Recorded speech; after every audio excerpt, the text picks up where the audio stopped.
जय हिंद। आइए आज हम लोग क्लास 10th के हिंदी के चैप्टर 2 विष के दांत जो एक कहानी है। विष का दांत क्या है? विष का दांत कहानी है। इसके सभी सब्जेक्टिव को हम लोग देखेंगे। ये होगा हमारा वीडियो पार्ट 3। इसके पिछले वीडियो में यानी वीडियो पार्ट 2 में हम लोग ऑब्जेक्टिव देख चुके हैं और वीडियो पार्ट 1 में हम लोग थ्योरी को समझ चुके हैं। इस वीडियो में हम लोग सभी सब्जेक्टिव को पढ़ेंगे देखेंगे। तो आइए देखते हैं सबसे पहले सब्जेक्टिव को। एक नंबर में क्या है देखिए। सबसे पहला सब्जेक्टिव है कहानी के शीर्षक की सार्थकता स्पष्ट कीजिए। कहानी के शीर्षक की सार्थकता को आप स्पष्ट कीजिए। देखिए आंसर, विष के दांत कहानी एक शीर्षक अत्यंत सार्थक है। इस कहानी में जब किरानी गरीब गिरधर लाल का बेटा मदन ने अमीर घराने का बेटा कासू को पीटकर जब 2 दांत तोड़ देता है तो इससे स्पष्ट होता है कि धनी वर्ग के अहंकार को चकनाचूर कर दिया। यानी उसके दूगो दांत जो तोड़ दिया था मदन ने कासू का यानी खोखा का जो दूगो दांत तोड़ दिया था, इससे स्पष्ट होता है कि जो अमीर घर का घराने का घमंड को तोड़ दिया, घमंड को चकनाचूर कर दिया, अहंकार को चकनाचूर कर दिया। अगला प्रश्न है सेन साहब के परिवार में बच्चों के पालन पोषण में किए जा रहे हैं लिंग आधारित भेदभाव का अपने शब्दों में वर्णन करिए। ये बोल रहा है सेन साहब के घर में जो लिंग आधारित भेदभाव हो रहा था बच्चों के पालन पोषण में, उसके बेटी के लिए अलग बेटे के लिए अलग जो नियम था, उनका अपने शब्दों में वर्णन करने के लिए बोल रहा है। तो देखिए, हिंदी साहित्य के सुप्रसिद्ध कहानीकार नलिन विलोचन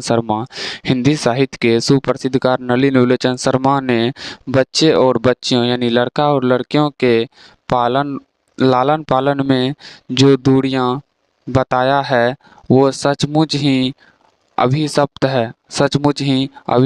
सेन साहब अपने बेटियों को शिक्षा देना उचित नहीं समझता।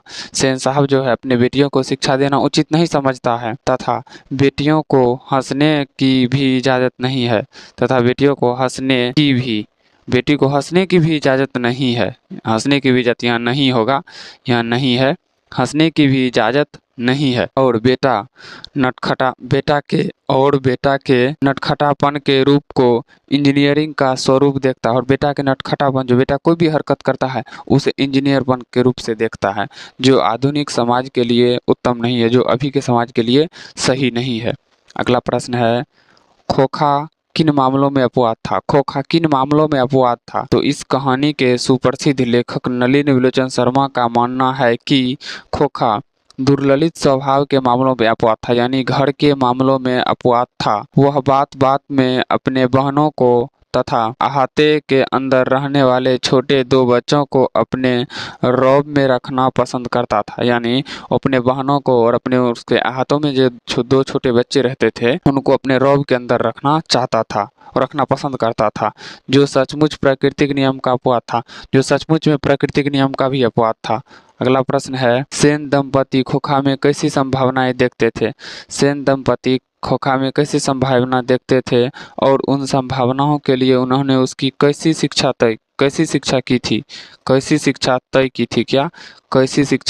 तय की थी? तो हिंदी साहित्य के महान नकेलवादी लेखक नलिन विलोचन शर्मा ने सेन दंपति खोखा को उसी प्रकार का शिक्षा देना तय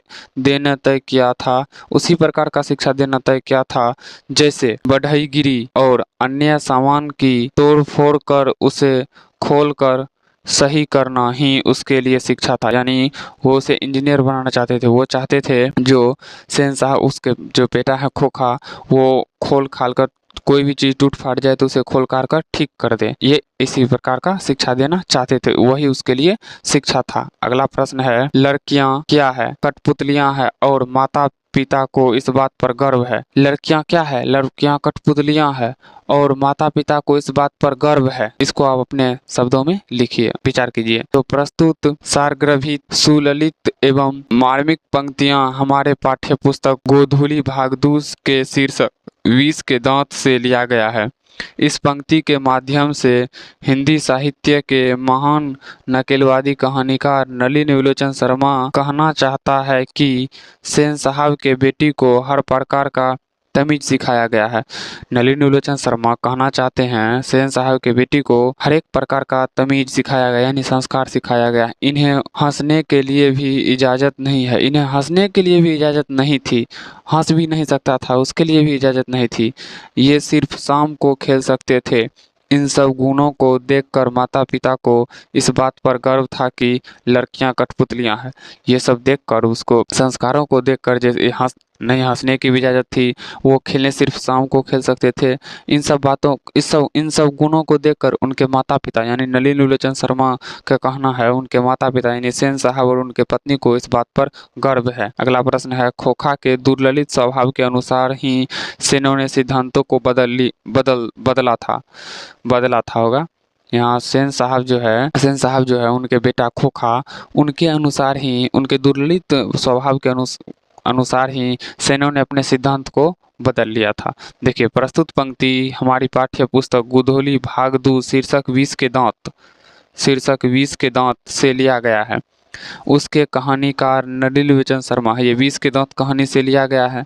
इनके कहानीकार यानी इनको लिखने वाला नलिनी विलोचन शर्मा है। इस पंक्ति के माध्यम से लेखक यह बताना चाहती है, यानी इस पंक्ति के माध्यम से नलिनी विलोचन शर्मा यह बताना चाहता है कि सेन साहब की पांचों लड़कियां जो बिल्कुल सभ्य और अनुशासित है, जो बिल्कुल सभ्य, शांत और अनुशासन में रहता है, लेकिन ठीक उसके विपरीत खोखा बिगड़े बाप का बिगड़ा संतान है। खोखा उन बिगड़े बाप का बिगड़ा संतान है जिसे अधिक लाड प्यार ने बिगाड़ दिया है, जिसको अधिक लाड प्यार ने बिगाड़ दिया है। उसकी हर गलती में इंजीनियर का सपना दिखाई देता है। खोखा के हर गलती में सेन साहब को यानी उनके पिता को इंजीनियर का सपना दिखाई देता है। अर्थात खोखा की संभावना उसके लिए अपने सिद्धांतों को बदल लिया था। खोखा की संभावना उनके अपने सिद्धांतों को भी बदल लिया था। अगला प्रश्न है, ऐसे ही लड़के आगे चलकर गुंडे, चोर और डाकू बनते हैं। प्रस्तुत सारग्रभित सुललित एवं मार्मिक पंक्तियां हमारे पाठ्य पुस्तक गुधोली भाग 2 के शीर्षक 20 के दांत से लिया गया है। इस पंक्ति के माध्यम से महान लेखक नलिनी विलोचन शर्मा ने बड़े दो सेठों के चरित्र को उजागर करके हमें ये बताया है, यानी ये दो बड़े सेठों को चरित्र के उजागर करके हमें बताया है कि सेठ लोग कैसे गरीब के बच्चों को हतोत्साहित करते हैं। मदन ने सेन साहब के कार को छुआ भी नहीं, फिर भी सेन साहब गिरधर के पुत्र मदन को डांटता हुआ उसकी माँ को कहता है, ऐसे बच्चे को अभी से संभालो, नहीं तो आगे होगा यहाँ, नहीं तो ऐसे बच्चे ही आगे चलकर गुंडे, चोर और डाकू बनते हैं। ये सेन साहब का कहना है। इस बच्चे को, जो कि उसका कार को छुआ भी नहीं था, ये सेन थी मदन जो है वो सेन साहब के कार को छुआ भी नहीं था, फिर भी उन्होंने उसकी माँ को डांटते हुए क्या कहा था, माँ को बोला था इसे अभी से संभालो, ऐसे बच्चे को अभी से संभालो, नहीं तो ऐसे बच्चे ही आगे चलकर चोर, गुंडे और डाकू बनते हैं। ये कहा था कौन? तो ये कहा था सेन साहब ने मदन की माँ को। अगला है, कौवा की जामत में हंस आने के लिए ललक गया। कौवा की जामत में हंस आने के लिए ललक गया, इनका मतलब क्या है? प्रस्तुत पंक्ति हमारी पाठ्य पुस्तक गुधोली भाग 2 के शीर्षक 20 के दांत से लिया गया है। इस पंक्ति के माध्यम से सुप्रसिद्ध लेखक नलिनी विलोचन शर्मा का कहना है, इस पंक्ति के माध्यम से नलिनी विलोचन शर्मा कहना चाहते हैं कि सेन साहब का बेटा कासू, खोखा का ही दूसरा नाम है कासू, गिरधर के बेटे मदन के जामत में शामिल होने के लिए यानी लट्टू के खेल के लिए मचल उठा, जिसे लेखक महोदय ने कहा कि हंस कौवा के जामत में आने के लिए ललक गया और कासू पूर्व की भांति मदन पर अपना रौब दिखाना चाह रहा था। यानी जैसे अपने घर में अपने बहन पे और उनके हाथ में रहने वाले दोनों बच्चों पे वो रौब दिखाता था ना, उसी प्रकार वो मदन पे भी रौब दिखाना चाहता था, जिसके कारण मदन और कासू में झगड़ा हो गया। उसी के कारण मदन और कासू के बीच में झगड़ा हो गया और मदन ने कासू के 2 दांत तोड़ डाले लड़ाई में। अगला प्रश्न है 6 में, सेन साहब और उसके मित्रों के बीच क्या बातचीत हुई और पत्रकार मित्र उन्हें किस तरह का उत्तर दिया। वो बोल रहा है शहंशाह और उनके मित्रों के बीच किस तरह की बातचीत हुई, कैसी बातचीत हुई, और पत्रकार महोदय ने कैसा जवाब दिया, क्या जवाब दिया। तो हिंदी साहित्य के महान लेखक नलिनी लोचन शर्मा का कहना है कि जब शहंशाह और उनके मित्रों के बीच बातचीत शुरू हुई तो सबसे पहले शहंशाह अपने बेटे कासू यानी खोखा के बारे में मौलिकता के साथ बखान करने लगे कि मैं अपने बेटे को एक इंजीनियर बनाने जा रहा हूँ। शहंशाह बोले, मैं अपने बेटा यानी खोखा को इंजीनियर बनाने जा रहा हूँ। आजकल पढ़ाई लिखाई तो फिजूल की बात है, आजकल पढ़ाई लिखाई तो फिजूल की बात है। मैं अपने कारखाने के बढ़ई मिस्त्री को, अपने कारखाने के बढ़ई यानी मिस्त्री को दो, एक दो होगा यहाँ, सॉरी, एक दो, क्या होगा, एक दो, एक दो घंटे आकर ठोक पीट कर सिखाने के लिए कहा हूँ। वो अपने जो है उनके कारखाने में जो बढ़ई यानी मिस्त्री काम करते थे उन्हें आकर एक दो घंटे इसे ठोक पीट कर सिखाने के लिए बोला है। कौन? तो शहंशाह। किसको सिखाने के लिए? तो खोखा अपने बेटा को सिखाने के लिए। इससे बच्चे की उंगलियां अभी से औजार से वाकिफ हो जाएगी, इसका कहना है। इससे अगर ठोक पीट अभी से शुरू कर दिया तो अभी से ही यानी उसके खोखा के उंगलियां औजारों से वाकिफ हो जाएगी। तब पत्रकार मित्र ने उत्तर दिया कि मैं चाहता हूं कि वह जेंटलमैन जरूर बने, जेंटलमैन जरूर बने, जो कुछ भी बने उसका काम है, उसे पूरी आज़ादी रहेगी। पत्रकार महोदय बोले हैं वो अपने बेटे के बारे में, मेरा मन है जो जेंटलमैन बने, लेकिन जो कुछ भी बने वो उसका काम है, उसका मन है, उसे फुल्ली आज़ादी है, वो जो चीज़ बनना चाहते हैं वो बन सकते हैं।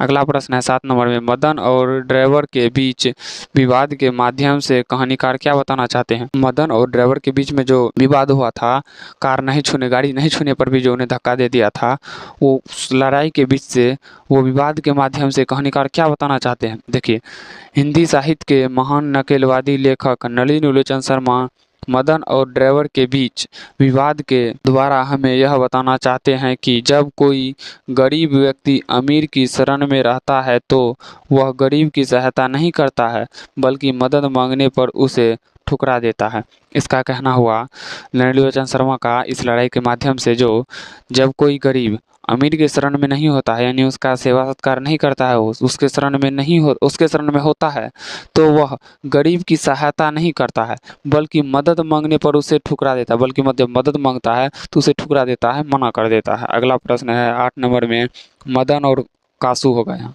मदन और कासू के बीच परगड़े का कारण क्या दिखाना चाहता है। परगड़े का कारण क्या दिखाना चाहता है। उत्तर, हिंदी साहित्य के महान नकेलवादी नलिनी लोचन शर्मा का कहना है कि मदन और कासू के बीच झगड़े का, यहाँ झगड़े होगा, मदन और कासू के बीच झगड़े का मूल कारण लट्टू का खेल है, खेल को माना जाता है। मदन और कासू के बीच लड़ाई का मेन कारण क्या है? लट्टू का खेल। क्योंकि मदन को जम ड्राइवर के द्वारा गाड़ी नहीं छूने दिया गया तथा उसका कहना है जब ड्राइवर के द्वारा मदन को ड्राइवर के द्वारा गाड़ी नहीं छूने दिया गया तथा उससे धकेल दिया गया और ड्राइवर ने उसे धकेल दिया। इस बात को लेकर मदन ने भी कहा को लहू खेलने से यहाँ कासू होगा, कासू को लट्टू खेलने से इनकार कर दिया, जिससे कासू और मदन के बीच झगड़ा होने लगी। इनका कहना हुआ झगड़ा का मुख्य कारण क्या है? तो ये देखिए, इसका कहना है गाड़ी को नहीं छूने दिया गया, ड्राइवर के द्वारा मदन को गाड़ी नहीं छूने दिया गया और उसे धकेल दिया गया है। इस बात को लेकर मदन ने भी कासू को यानी खोखा को लट्टू के खेल में शामिल होने से इनकार कर दिया, जिससे कासू और मदन के बीच झगड़ा हो गया। इस प्रसंग के माध्यम से लेखक बताना चाहते हैं कि बालक नादान होता है, वो अमीर बालक नादान होता है, वो अमीर और गरीब को नहीं देखता है, वह अमीर और गरीब को नहीं देखता और यह अपमान सहन नहीं करता। और कोई भी नादान बालक अपमान सहन नहीं करता, वो लड़ाई कर लेता है, वो अमीर गरीब से उससे कोई मतलब नहीं है। अगला प्रश्न है, महल और झोपड़ी वालों की लड़ाई में हमेशा महल वाले ही जीतते हैं, पर उस हालात में जब दूसरी झोपड़ी वाले उनकी मदद अपने ही खिलाफ करते हैं। लेखक के इस कथन को कहानी से क्या उदाहरण देकर स्पष्ट कीजिए। यानी सॉरी, क्या उदाहरण देकर नहीं, एक उदाहरण देकर स्पष्ट कीजिए। क्या? एक उदाहरण देकर स्पष्ट कीजिए। महल और झोपड़ी वाले की लड़ाई में हमेशा महल वाले ही जीतते हैं। महल और झोपड़ी वाले की लड़ाई में हमेशा महल वाले ही जीतते हैं। क्यों? क्योंकि महल का तात्पर्य अमीर वर्ग तथा झोपड़ी का तात्पर्य गरीब वर्ग से है। यानी महल किसका हो सकता है? जो अमीर आदमी वही महल बना सकता है। झोपड़ी का मतलब क्या है? जो गरीब आदमी वो झोपड़ी में ही रहता है। लेखक का कहना है कि जब तक गरीब की सेवा नहीं करेगा तब तक उसकी हार होती रहेगी। जब तक गरीब की सेवा नहीं करेगा तब तक उसकी हार होती रहेगी। लेकिन जिस दिन ये गरीब वर्ग अमीरों की सहायता करना बंद कर देगा, उसी दिन उसका पासा पलट जाएगा। उसी दिन उसका पासा पलट जाएगा। अगला प्रश्न है, रोज रोज अपने बेटे मदन की पिटाई करने वाला मदन द्वारा कासू को पीटने करने का पर उसे दंडित करने के वजह अपनी जानी से कहीं लगा लिया। अपनी जानी, यहाँ कुछ और होगा, सवाल गलती है, यहाँ जानी नहीं होगा। उत्तर, मदन की हरकत को देखकर सेन साहब गिरधर लाल को हमेशा ताना देते थे। सेन साहब जो है मदन की हरकत को देखकर हमेशा गिरधर लाल को ताना देते थे। वह लाचार पिता मदन की प्रत्येक दिन पिटाई करता था। वह लाचार होकर मदन की प्रत्येक दिन पिटाई करता था, उसे प्रत्येक दिन मारता था। यहाँ गिरधर होगा। गिरधर लाल यह बताना है कि मेरा बेटा निर्दोष है, और यहाँ गलती लिख दी, और यहाँ भीतर ही भीतर खूब रोता है। वह अपने ऊपर किए गए अन्यायों का विरोध नहीं करता। वह अपने ऊपर किए गए अन्यायों का विरोध नहीं करता। लेकिन गिरधर सात को एहसास हो गया कि मेरा बेटा ईमानदार और स्वाभिमानी है, अपने पिता और अपने अपमान का बदला ले लिया। महान अपने बा और अपने पिता के मदन, गलती है, यह मदन होगा। मदन अपने और अपने पिता के अपमान का बदला उगलवा लेता है होगा। अपने पिता का बदला उगलवा लेता है। तो उस समय गिरधर लाल ने पिटाई ना करके मदन को छाती से लगा लिया और कहा, शाबाश बेटा। अगला प्रश्न है, सेन साहब मदन, कासू और गिरधर लाल का चरित्र चित्रण करें। सेन साहब, मदन और गिरधर लाल का चरित्र चित्रण करें। देखिए, सबसे पहले सेन साहब एक फैक्ट्री के मालिक थे जो बहुत घमंडी थे। सेन साहब जो थे वो फैक्ट्री के मालिक थे, अमीर भी थे और घमंडी भी थे। उन्हें रुपया पैसा का बहुत अहंकार था। उन्हें जो है रुपया पैसा का बहुत अहंकार था। जो यहाँ जो होगा वो जिन गरीबों के बलबूते पर फैक्ट्री चला रहे थे, महल में निवास करते थे, वो उन्हीं गरीब के बल बच्चों को खुश देखना नहीं चाहते थे। वो जिन गरीबों को बदौलत उनका फैक्ट्री चलता था, वो अपने महल में रहता था, उन गरीबों को बच्चों के ही वो खुश नहीं देखना चाहते थे। मदन जो कि एक स्वाभिमानी बालक था, जिसका उम्र 5-6 वर्ष था, वह एक बहुत ही ईमानदार बालक था। आगे है कासू